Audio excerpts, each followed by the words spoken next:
scale. Why it happens that when a firm operates at a large scale, the per unit cost of production falls. And this phenomena is called economies of scale. So this is also one of the reasons why large companies are into profit and smaller companies are not able to compete with large companies, because large companies or big companies are able to produce at a mass scale or at a very big scale, large scale. Result, they are able to reduce or decrease their per unit cost of production, which is not possible for a firm which is operating at a tiny scale, a small scale. So one of the so these are some of the reasons. The first reason is a specialization and division of labor. Reason is indivisibilities. Then and then we have financial economies and spreading overhead such as R&D. So especially how specialization is one of the cause for economies of scale. In large scale plants, workers can do more simple repetitive jobs. With this specialization and division of labor, less training is needed. In concept of management, you might have studied this concept, that is division of labor, and this is one of the management's lesson or one of the concept management. So with this specialization and division of labor, less training is needed. Workers can become highly efficient in their particular job, especially with long production runs. So if the nature of the job is repetitive, then a person can become a specialist, can become expert in that particular task.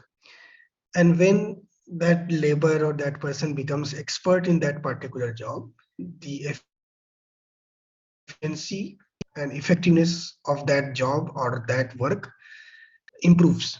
And as a result, the productivity increases.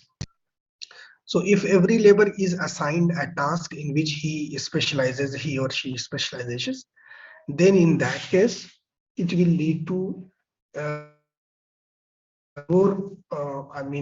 improved productivity, improved efficiency, improved effectiveness. So worker can become highly efficient in their particular job, especially with long production runs. There is less time lost in workers switching from one operation to another. And supervision is easier. Workers and managers can be employed who have specific skills in specific areas. This is only possible if the operation of scale is very large. If the operation of scale is not very large, in that case, same labor has to perform a lot of tasks, different types of tasks. So he cannot be assigned an specialized task or a specialized job. But if the scale of operation is very large, then every person can be assigned a task in which he can develop expertise, he can develop skill and specialization, and as a result, productivity and efficiency will improve. Then one of the reasons for economies of scale is indivisibilities. There are some machines, some assets which cannot be used in part at a certain, beyond a certain scale. Say for example, we cannot produce 100 pounds of steel or 100 ton of steel or 100 ton of iron ore or 100 ton of coal, because whatever if we want to establish a steel plant, the minimum operating scale would be in 10,000 tons of steel per day, maybe, because we cannot establish a small plant. There is a minimum viable plants. I mean, there should be a minimum size uh, or minimum level of production beyond which we can start the production. So a plant cannot be run in parts. And if you are running a plant in parts, so it may lead to a lot of loss of raw material, loss of energy, loss of different types of cost will be involved. And all those costs has to be distributed on less number of output. So we have to operate at a large scale in certain industries. So steel is just one example. And uh, say for example car production. So we cannot say that a car company is going to produce 100 units of cars. If the car manufacturing company is going to establish a manufacturing line for a particular car, there must be some large number of cars to justify the establishment of a new line of production.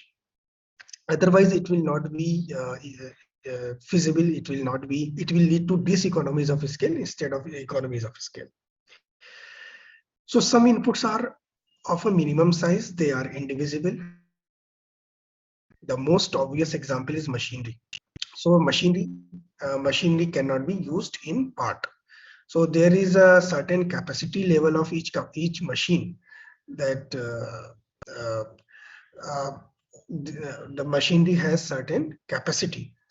So it cannot be used less than that capacity. If we are using that machinery for less number of output, then it will lead to diseconomies of scale. So indivisible setup cost, the cost of an indivisible input for which a certain minimum amount of production must be undertaken before the input becomes economically feasible to use. For example, say you want to produce a pound of steel, you can't just build a mini blast furnace, stick in some coke and iron ore and come out with a single pound of steel. The smallest technically efficient blast furnaces have a production capacity measured in tons per hour, not pounds per year. So this is also one of the reason why indivisibility, because of indivisibility, a firm experiences economies of scale. So initially, if we are not using the full capacity of a plant, if we are not operating at a minimum feasible level, viable level, then the firm may be facing problems in the form of diseconomies of scale. But if so the firm has to operate beyond a particular level of technically feasible uh, level of production. Yes, underutilization. So machinery, if we are using machinery uh, for less than its capacity, that is underutilization, and underutilization will lead to diseconomies of scale. Then another reason that may cause economies of scale is spreading overheads. There are some expenditures which are incurred at a very large scale at the firm level. One of the example is research and R&D. R&D, research and development. Say, for example, in a pharmaceutical company, research and development expenditure is very important. Pharmaceutical company is not very large. In that case, the expenditure incurred on R&D has to be distributed on very less number of products. Uh, if the product line is not very large, then it has to be spread over very less number of products. But if the pharmaceutical company is very large, in that case, it can afford to have an R&D department with large R&D expenditure. because it has hundreds of products, and the cost of R&D can be spread over those 100 products. But if the firm is having only 5 or 10 products, and it is interested in conducting R&D, then that R&D expenditure will be spread over only 10 products. So if in that case the prices of those products will increase, and it will not be the firm will not be able to operate at that scale. So there are some kinds of expenditure that can be incurred only at a large scale. One of the example is research and development. So some expenditures are economic only when the firm is large. So small firms, small company which is operating at a very small scale, it is that firm will not be able to conduct research and development. It will not be able to spend a substantial amount of money on R&D. Only a large firm can afford to set up a research laboratory. This is another example. This is another example of indivisibility. Only this time at the level of the firm rather than the plant. So the greater the firm's output, the more these overhead costs are spread. So the greater is the number of output or the number of product, the more these overhead costs are spread over different products and different outputs. And in case of a small company, a small firm, which is operating at a small level, the R&D cost has to be distributed on very less number of products and output, and this will lead to increased cost, and this will not be economic. It will lead to diseconomy instead of economy. Then one of the source of economies of scale is financial economies. Example of financial economies is that if the company is very established and has a reputation and has past history, in that case such company can obtain finance from bank at a lower rate of interest. But if the company is new, if the company is not very old, has not developed reputation in the financial sector, in that case firms that firm will not get a discount on finance from finance companies or from banks. And if the company is very large, in that case that company may enjoy some kind of discount from financing bank.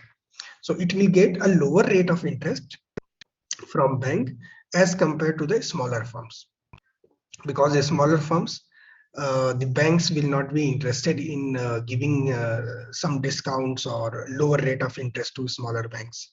But if the company is very established, the company has very good past history of meeting out the liabilities, in that case maybe that firm may get some kind of discounts in the form of lower rate of interest from banks. This is one of the example. And then another example of financial economies is bulk buying. The discount that a firm gets while it purchases raw material in bulk. So if the firm is operating at a very large scale, then it will the order size of that firm will be very large.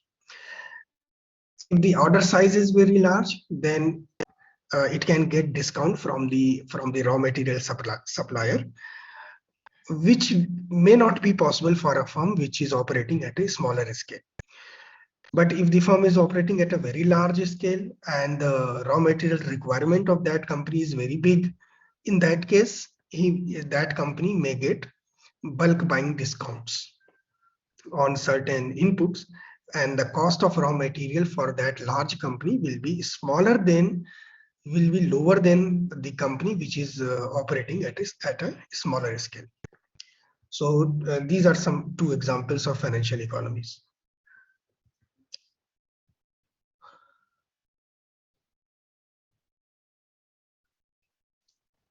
This economist Petra Rivoli, she wrote a book. The name of the book is The Travels of a T-shirt in the Global Economy.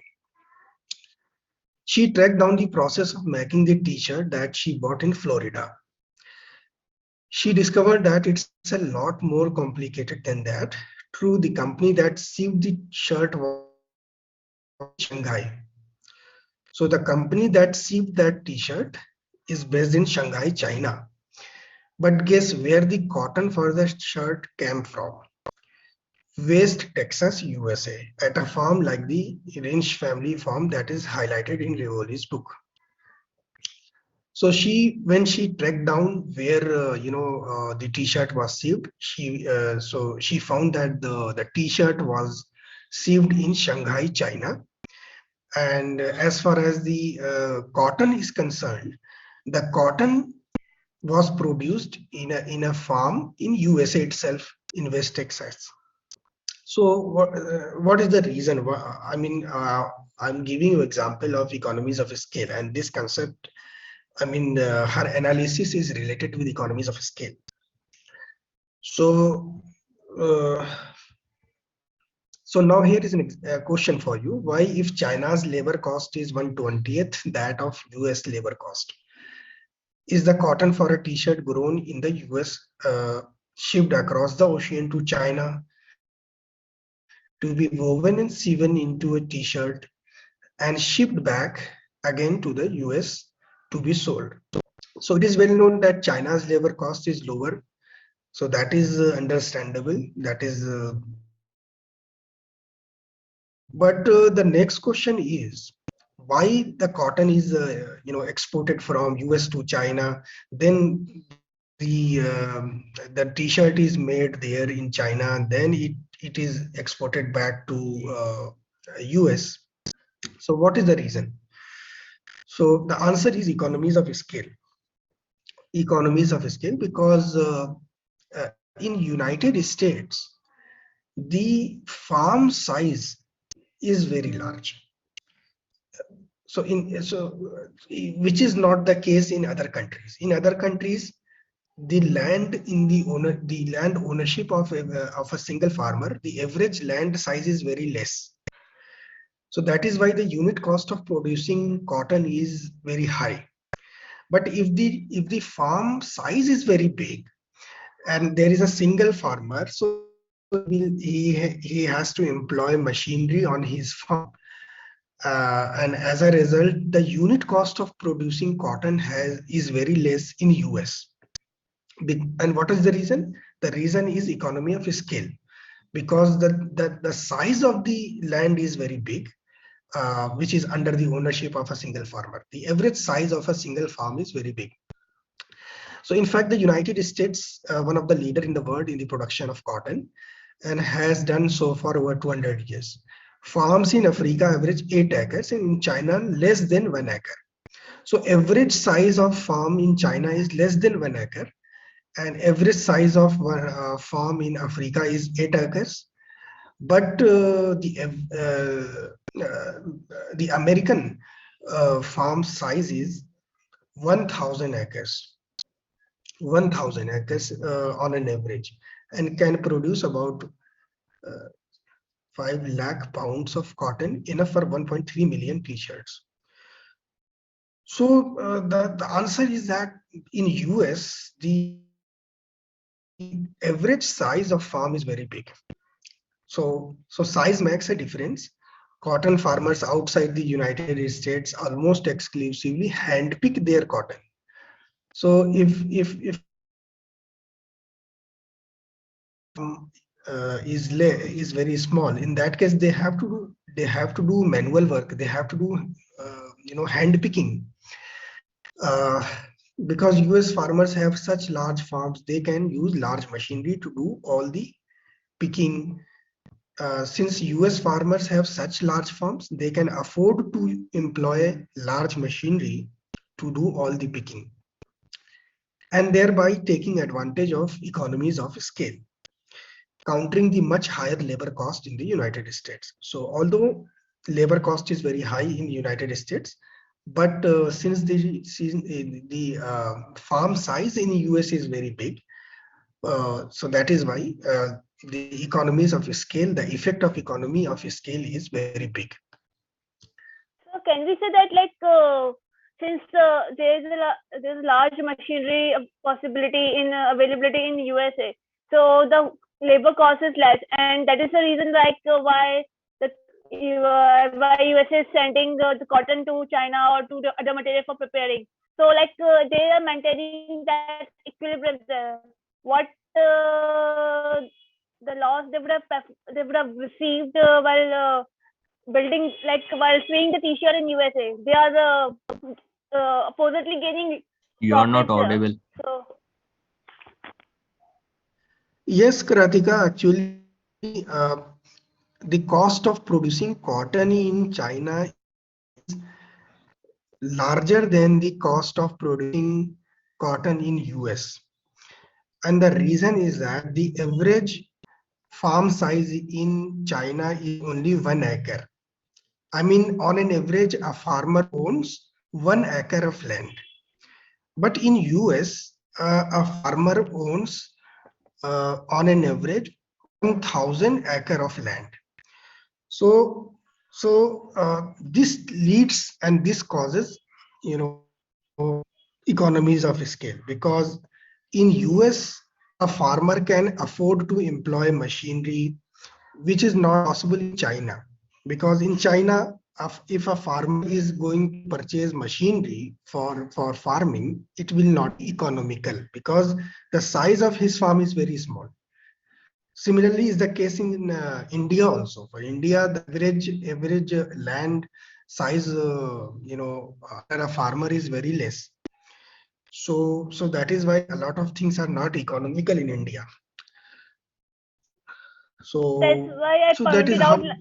So that's why I pointed out like since it's economical in USA to produce cotton, and it's uneconomical for sewing for producing material like for clothes. So that is the reason why USA is sending those material to still developing countries and gaining profit from there at a lower cost. So I think Yes, that is and it like is. maintaining the equilibrium Yes, because labor cost is lower in China, in so China. China So has it is like advantage as far as labor cost is concerned. so it is so the US is maintaining equilibrium. US is not paying more. Supposedly, US is getting more profits from there. Yes. So every country has certain kind of advantage. In this case, US has advantage as far as economies of scale is concerned in the production of cotton, and China has relative advantage in labor. So this is the theory of international trade, that any activity will be performed in a country where it is more economical. So economic activities will shift to a country where it is more efficient to undertake that activity. So say for example in India, software services, most of the software services in the world are performed by Indian companies. TCS, Tata Elxsi, Tech Mahindra, these are global IT companies. And the reason is that in India, the expertise, the software expertise is available, and the cost wise also they are available at a cheaper cost relative to the software experts available in US. The cost of hiring an IT expert in India is a lot lower. So that is why India is the hub of IT exports. So every country has certain advantage, and because of that advantage, economic activities shift to that country. So it is not economical to establish an IT firm in US. It will be more economical to establish IT company in India, because the talent is available in India at a lower cost.